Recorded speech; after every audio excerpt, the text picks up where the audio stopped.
¿Has oído hablar de un emperador que se enfrentó a Mussolini, desafió hasta las potencias europeas y aún así se convirtió en una figura sagrada para millones de personas en todo el mundo?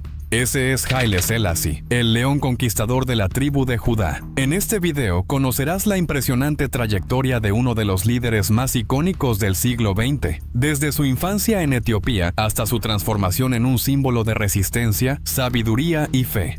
Este video no es solo sobre política o historia, sino sobre el coraje frente a lo imposible, el liderazgo en tiempos oscuros y cómo un solo hombre inspiró movimientos globales, como el rastafarismo, dejando un legado que sigue resonando hasta el día de hoy. Al verlo, entenderás cómo decisiones tomadas hace casi 100 años aún impactan el mundo actual, e incluso pueden influir en tu propia forma de ver la vida, el poder y la espiritualidad.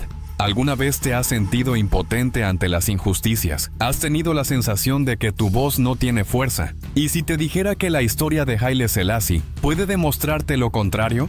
Quédate hasta el final y descubre cómo un líder africano desafió imperios y cómo su camino puede inspirarte a enfrentar los desafíos de tu propia vida con más valentía, claridad y propósito.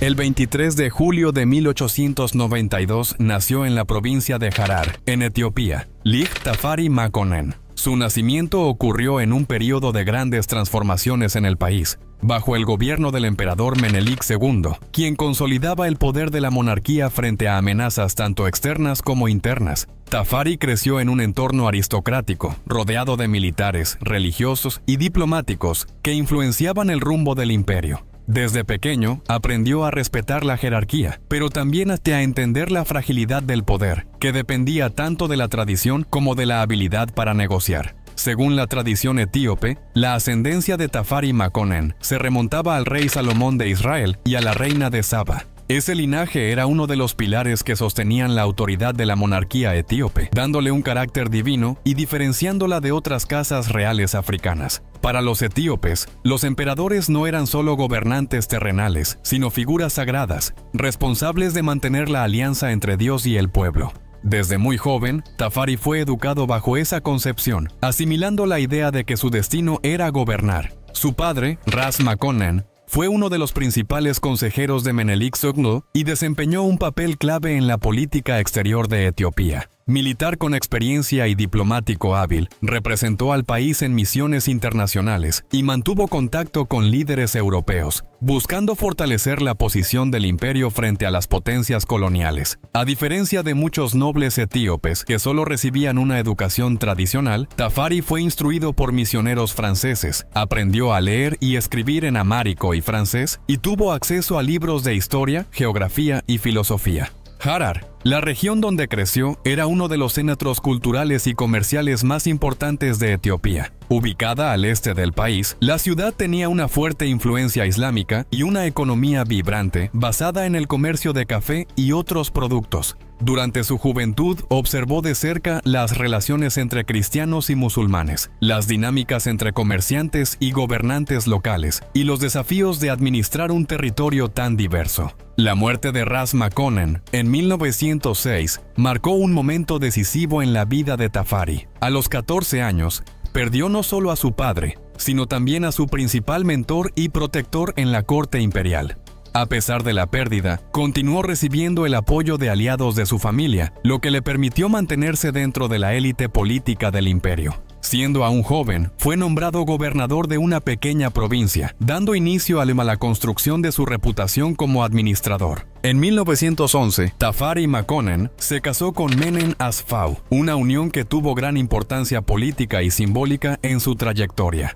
Menen era nieta del emperador Menelik II e hija de nobles influyentes, lo que fortaleció los lazos de Tafari con la dinastía gobernante. El matrimonio fue cuidadosamente planeado para consolidar su posición en la corte y garantizar el apoyo entre las familias aristocráticas. En Etiopía, los matrimonios entre miembros de la nobleza eran comunes para reforzar alianzas y legitimar las aspiraciones al trono. Con esa unión, Tafari aseguraba su cercanía al poder imperial, aumentando sus posibilidades de sucesión. Tras la muerte del emperador Menelik II en 1913, el trono fue transferido a su nieto Lig Iyasu. un joven de apenas 18 años. Aunque fue nombrado oficialmente como heredero, Iyasu enfrentó una fuerte oposición por parte de la aristocracia y del clero, que desconfiaban de su inestabilidad y de su supuesta simpatía hacia el Islam, algo considerado inaceptable en un imperio fundamentado en el cristianismo ortodoxo. Durante su breve reinado, Iyasu evitó la coronación formal y adoptó políticas vistas como heréticas por los sectores conservadores. Eso generó un ambiente de crisis, donde el poder central parecía vulnerable y la sucesión legítima, cuestionada. En medio de ese escenario turbulento, Tafari Makonnen comenzó a destacarse como una figura alternativa viable y confiable. En 1916, con el apoyo de la iglesia, de la élite aristocrática y de sectores del ejército, Lig Iyasu fue depuesto formalmente. La justificación oficial fue su supuesta conversión al Islam, aunque muchos historiadores consideran que se trató más de un pretexto político que de un hecho comprobado. Tras la caída de Iyasu, la princesa Sauditu, hija de Menelik II, fue coronada emperatriz, pero sin ejercer el poder absoluto. Tafari Makonnen, por su parte, fue nombrado príncipe regente y heredero aparente, asumiendo las funciones ejecutivas del gobierno. Durante su regencia, Tafari impulsó un ambicioso programa de reformas administrativas, jurídicas y educativas. Buscó integrar nuevas tecnologías, abrir canales diplomáticos con Occidente y profesionalizar la burocracia estatal. Fundó escuelas modernas en Addis Abeba, promovió el envío de estudiantes etíopes a universidades extranjeras y fomentó la creación de periódicos y publicaciones nacionales. En una sociedad marcada por estructuras feudales y una fuerte influencia religiosa, estas iniciativas fueron vistas por muchos como radicales, pero por otros como absolutamente necesarias. Paralelamente a la modernización interna, Tafari también fortaleció la presencia de Etiopía en el escenario internacional. En 1923, lideró la entrada del país en la Sociedad de Naciones, convirtiendo a Etiopía en el primer estado africano en formar parte de la organización. La relación entre Etiopía e Italia siempre estuvo marcada por tensiones desde la derrota italiana en la batalla de Adwa, en 1896, cuando los etíopes repelieron el intento colonialista del Reino de Italia. Esa humillante derrota jamás fue olvidada por los italianos y, cuando Benito Mussolini asumió el poder en 1922, la venganza se convirtió en una prioridad estratégica. Para Mussolini, conquistar Etiopía no solo significaba expandir el imperio colonial italiano en África, sino también restaurar el orgullo nacional y consolidar su régimen fascista. En el escenario internacional, Haile Selassie, aún conocido entonces como Tafari Makonnen, consolidó la presencia de Etiopía como un actor relevante. En 1923 logró garantizar el ingreso del país en la Sociedad de Naciones, convirtiendo a Etiopía en el primer y único estado africano miembro de la organización. Fue un logro notable, ya que reconocía la soberanía etíope en un momento en que casi toda África se encontraba bajo dominio colonial europeo.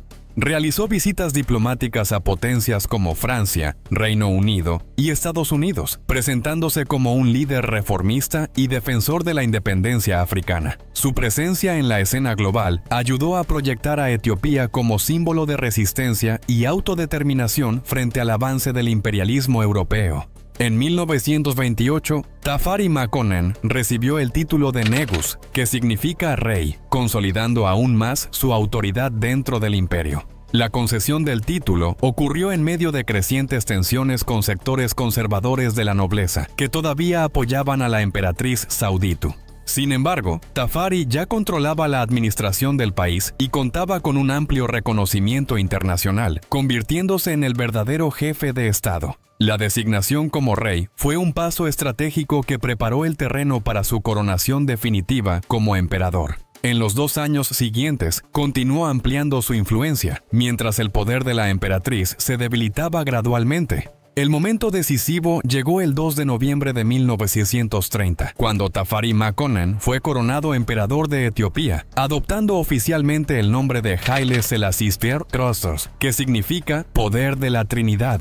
La ceremonia fue una de las más grandiosas en la historia del imperio, reuniendo a dignatarios extranjeros, líderes religiosos y miembros de la aristocracia etíope. El evento fue ampliamente cubierto por la prensa internacional, reforzando la imagen de Haile Selassie como un monarca moderno y símbolo de la soberanía africana. Para fortalecer su legitimidad, adoptó títulos imponentes, como Rey de Reyes, Señor de Señores y León Conquistador de la tribu de Judá, en clara referencia a la línea salomónica. Ese mismo año, apareció en la portada de la revista Time, siendo descrito como un líder visionario para el futuro de África. La ascensión de Haile Selassie al trono marcó un punto de inflexión en la historia de Etiopía, dando inicio a un periodo de modernización y reconocimiento internacional. No obstante, su visión de un Estado centralizado y reformista enfrentaba obstáculos en la tradición aristocrática y en la estructura agraria del país. Él creía que era posible equilibrar tradición y progreso, manteniendo la autoridad imperial mientras impulsaba cambios graduales. Con la coronación, Haile Selassie implementó una nueva constitución en 1931, marcando un intento de centralizar aún más el poder imperial. El documento introdujo un parlamento bicameral, pero con poderes extremadamente limitados, asegurando que todas las decisiones estratégicas permanecieran bajo el control directo del emperador. Además, Haile Selassie reforzó la estructura burocrática del imperio, buscando hacer la administración más eficiente. Desde el inicio de su reinado, Haile Selassie estaba decidido a modernizar Etiopía e integrarla en el escenario internacional. Creía que el país necesitaba fortalecer sus instituciones para mantenerse independiente frente a las amenazas coloniales que aún pesaban sobre África. Sus reformas buscaban transformar un imperio agrario y feudal en un estado más estructurado y alineado con las potencias occidentales. Para ello, invirtió en la creación de escuelas laicas, en la profesionalización del ejército y en la reformulación del sistema judicial, haciéndolo menos dependiente de la tradición religiosa. Aunque enfrentaba resistencia por parte de la aristocracia y de la clero, su visión era clara: Etiopía debía modernizarse sin perder su identidad histórica.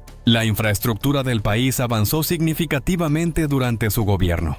Haile Selassie impulsó la construcción de carreteras, ferrocarriles y redes eléctricas, conectando regiones aisladas y facilitando el comercio interno. Además, promovió la apertura de hospitales y universidades, ampliando el acceso a la educación y a los servicios de salud. El desarrollo de Addis Abeba como una capital moderna fue una de sus prioridades, convirtiéndola en un centro administrativo y político destacado en África. A pesar de estas iniciativas, la modernización fue desigual y enfrentó varios desafíos, ya que gran parte de la población seguía viviendo en condiciones de servidumbre y pobreza extrema. Los beneficios de las reformas tardaban en llegar hacia las zonas rurales, donde el sistema feudal seguía predominando. A nivel internacional, el nuevo emperador mantuvo su estrategia de acercamiento con las potencias occidentales, con el objetivo de asegurar apoyo ante eventuales amenazas externas. Profundizó las relaciones diplomáticas con el Reino Unido, Francia y Estados Unidos, intentando posicionar a Etiopía como un miembro legítimo de la comunidad internacional. Sus viajes al extranjero y su dominio del francés y del inglés lo destacaban entre los líderes africanos de la época, dándole un prestigio global. Sin embargo, mientras fortalecía la imagen del imperio en el exterior, internamente enfrentaba desafíos importantes, incluyendo la resistencia de líderes regionales y las dificultades para implementar reformas estructurales. A pesar de sus esfuerzos por modernizar Etiopía y reforzar su posición global, Haile Selassie era consciente de que su país seguía siendo vulnerable. La economía dependía en gran medida de la agricultura, y la estructura política seguía estando fuertemente centralizada, con escasa participación popular. Sus aliados occidentales reconocían su liderazgo, pero no estaban dispuestos a intervenir directamente si la soberanía etíope llegaba a ser desafiada. En octubre de 1935, Italia lanzó una ofensiva masiva contra Etiopía, utilizando armamento avanzado, incluyendo tanques y aviones de combate, mientras los etíopes aún luchaban con equipos anticuados. El ejército italiano también utilizó armas químicas, como gas mostaza, en clara violación de las convenciones internacionales. La guerra fue brutal y desproporcionada, pero los etíopes ofrecieron una fuerte resistencia, con guerrilleros combatiendo en terrenos montañosos y utilizando tácticas de emboscada. Sin embargo, la falta de armamento moderno y el aislamiento internacional limitaron sus posibilidades de éxito. En mayo de 1936, tras meses de intensos combates, las fuerzas italianas tomaron Addis Abeba y Haile Selassie se vio obligado a exiliarse. Antes de abandonar el país, Haile Selassie hizo un dramático llamado a la Sociedad de Naciones, denunciando la invasión italiana y exigiendo una respuesta internacional. En junio de 1936, pronunció un discurso histórico en Ginebra, donde describió los horrores de la guerra y advirtió que la inacción de la comunidad internacional sentaría precedentes peligrosos para el futuro. Sus palabras fueron recibidas con aplausos por algunos, pero también con burlas por parte de delegaciones alineadas con el fascismo. A pesar de la conmoción que generó su intervención, las grandes potencias europeas, temiendo un enfrentamiento directo con Mussolini, optaron por la inacción. La Sociedad de Naciones impuso sanciones económicas simbólicas a Italia, pero no se tomó ninguna medida efectiva para impedir la ocupación de Etiopía. Tras la ocupación de Addis Abeba en mayo de 1936, Italia declaró oficialmente la anexión de Etiopía, integrándola al recién creado Imperio Italiano de África Oriental. Mussolini nombró al mariscal Pietro Badoglio como gobernador general, imponiendo una administración colonial brutal que utilizaba el terror sistemático para reprimir cualquier forma de oposición. Miles de etíopes fueron ejecutados, aldeas enteras incendiadas y la resistencia fue aplastada mediante tácticas de guerra total. El uso indiscriminado de armas químicas y los bombardeos contra civiles dejaban en claro la determinación italiana de consolidar su dominio. Sin embargo, la ocupación nunca fue pacífica, ya que grupos de guerrilleros etíopes, conocidos como patriotas, continuaron combatiendo hacia los invasores en distintas regiones del país. Mientras tanto, Haile Selassie buscaba apoyo internacional para revertir la situación. Exiliado en el Reino Unido, se estableció en la ciudad de Bath, donde comenzó a organizar una campaña diplomática contra la ocupación italiana. Su presencia en Europa mantenía viva la causa etíope, reforzando ante la opinión pública mundial la ilegitimidad de la anexión. Aún así, su exilio no estuvo libre de dificultades. Muchas potencias europeas, como el Reino Unido y Francia, preferían priorizar una política de apaciguamiento y evitaban enfrentar a Mussolini directamente. El emperador necesitaba equilibrar su indignación con una estrategia pragmática, tratando de ganar aliados sin parecer desesperado o sin poder.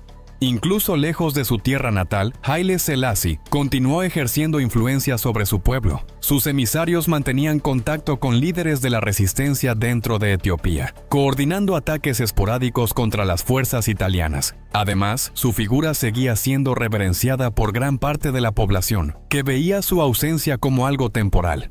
La emisora BBC, una de las pocas fuentes internacionales de información para los etíopes, transmitía con frecuencia mensajes del emperador en el exilio, alentando la lucha contra los ocupantes. A los ojos de muchos, seguía siendo el legítimo gobernante del imperio, y su eventual regreso era solo cuestión de tiempo. El panorama internacional comenzó a cambiar a finales de la década de 1930 con la creciente agresividad de las potencias del eje. La Italia de Mussolini se acercó a la Alemania nazi, reforzando su alianza en el contexto de la Segunda Guerra Mundial. Con el estallido del conflicto en 1939, el Reino Unido empezó a reconsiderar su postura frente a Etiopía, viendo la posibilidad de utilizar la resistencia etíope como herramienta contra los italianos. En 1940, cuando Italia entró oficialmente en la guerra al lado de Alemania, los británicos comenzaron a apoyar activamente la lucha para expulsar a los fascistas del África Oriental. El 5 de mayo de 1941, Haile Selassie regresó triunfalmente a Addis Abeba, marcando el fin de la ocupación italiana y la restauración del imperio etíope. Su regreso al trono fue acompañado por celebraciones populares, pero también trajo consigo enormes desafíos. El país estaba devastado por la guerra, con infraestructuras destruidas y una economía debilitada. Además, la resistencia etíope, compuesta por distintas facciones, esperaba reconocimiento y recompensas por su esfuerzo contra los italianos.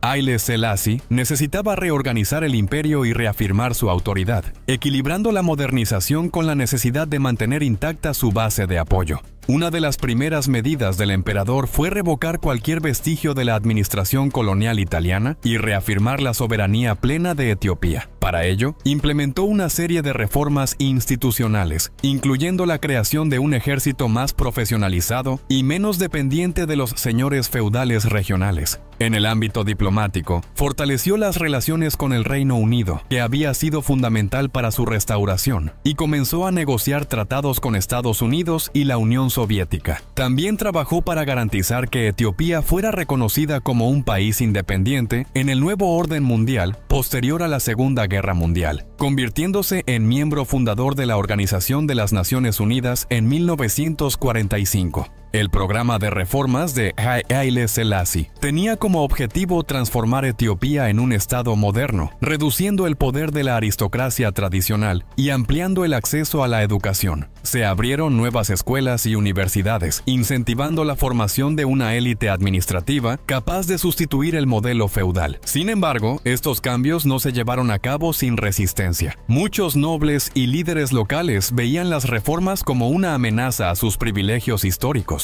El emperador tuvo que equilibrar innovación y tradición, asegurándose de que sus medidas no provocaran una oposición generalizada que comprometiera su autoridad. Durante las décadas de 1950 y 1960, Haile Selassie consolidó su posición como líder africano y defensor del panafricanismo, pero dentro de Etiopía, su autoridad comenzaba a ser desafiada. La desigualdad social, el alto costo de vida y la falta de reformas estructurales crearon un ambiente de creciente insatisfacción. Los campesinos, que constituían la mayor parte de la población, seguían atrapados en un sistema feudal, mientras que las élites urbanas se beneficiaban de las políticas de modernización. Además, la juventud universitaria, influenciada por ideales marxistas y nacionalistas, empezó a cuestionar abiertamente al régimen. Las protestas estudiantiles, huelgas obreras y manifestaciones contra el gobierno se volvieron cada vez más frecuentes. La hambruna que azotó la región de Wollo a comienzos de la década de 1970 fue un punto de inflexión en la crisis política. Mientras miles de etíopes morían de inanición, el gobierno intentó minimizar la gravedad de la situación y evitar la movilización internacional para la ayuda humanitaria. La prensa extranjera expuso la tragedia, y Haile Selassie, antes visto como un monarca sabio y benevolente, comenzó a ser criticado por su inacción. El contraste entre la opulencia de la corte y la miseria del pueblo generó un profundo descontento, incluso dentro de las Fuerzas Armadas. El ejército, que había sido uno de los pilares de su gobierno, empezó a ver al emperador como un líder anticuado e incapaz de enfrentar los desafíos del país. La insatisfacción militar culminó en la formación de un grupo revolucionario llamado DERG, compuesto por oficiales de rangos bajos y medios que comenzaron a conspirar contra el régimen. A diferencia de intentos anteriores de golpe que provenían de la aristocracia o de la alta cúpula militar, el DERG representaba una nueva fuerza política, inspirada en ideales socialistas y en el deseo de poner fin al sistema imperial.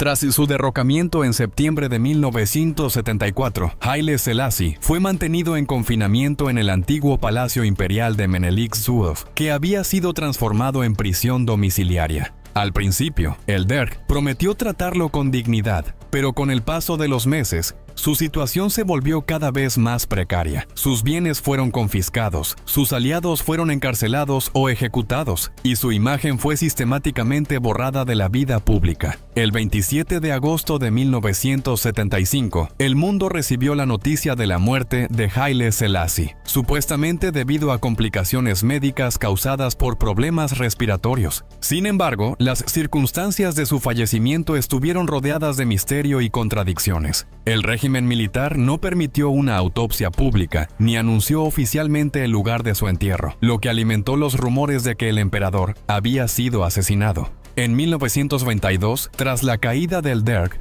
una investigación reveló restos mortales ocultos bajo el suelo de una de las habitaciones del palacio, lo que confirmó las sospechas de ejecución. Hasta hoy, su muerte sigue siendo un capítulo oscuro en la historia etíope, marcado por el silencio, la negación y teorías sin resolver. La desaparición física de Haile Selassie no significó el fin de su influencia. Incluso después de su caída, su figura continuó siendo venerada por miembros de la Iglesia Ortodoxa etíope y sobre todo por el movimiento Rastafari, que lo considera una encarnación divina. Mientras el régimen del Derg sumía al país en la represión, las ejecuciones y la hambruna, muchos comenzaron a mirar hacia el pasado imperial con una nostalgia silenciosa. En comunidades de la diáspora africana, especialmente en Jamaica, el emperador se convirtió en un símbolo de resistencia espiritual y dignidad negra. En el año 2000, 25 años después de su muerte, los restos del emperador fueron enterrados formalmente en la Catedral de la Santísima Trinidad,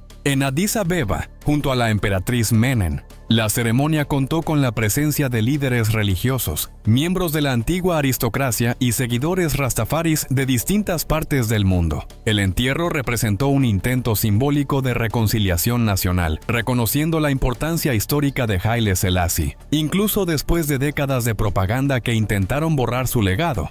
La historia de Haile Selassie nos lleva por caminos que cruzan religión, política, resistencia y contradicción. Un emperador reverenciado como un dios por algunos y considerado un autócrata por otros. Modernizador en el discurso, pero conservador en la práctica. Protector de la soberanía etíope, pero incapaz de responder a las urgencias sociales de su pueblo. Su legado todavía resuena en templos rastafaris, en libros de historia y en los debates sobre el liderazgo en la África contemporánea. Pero al final, ¿fue Haile Selassie un visionario incomprendido o simplemente otro monarca perdido en su propia mitología? ¿Y tú? ¿Crees que fue un héroe africano o un gobernante que se quedó en el pasado? Cuéntame tu opinión en los comentarios. Tengo muchas ganas de saber cómo ves a esta figura tan controvertida. Si te gustó este viaje por la vida de uno de los personajes más enigmáticos del siglo XX, suscríbete al canal ahora y activa las notificaciones, porque cada semana nos sumergimos en historias profundas como esta, que difícilmente encontrarás con tanto detalle en otro lugar. No suscribirte es arriesgarte a perder la próxima revelación que podría cambiar tu forma de ver el mundo.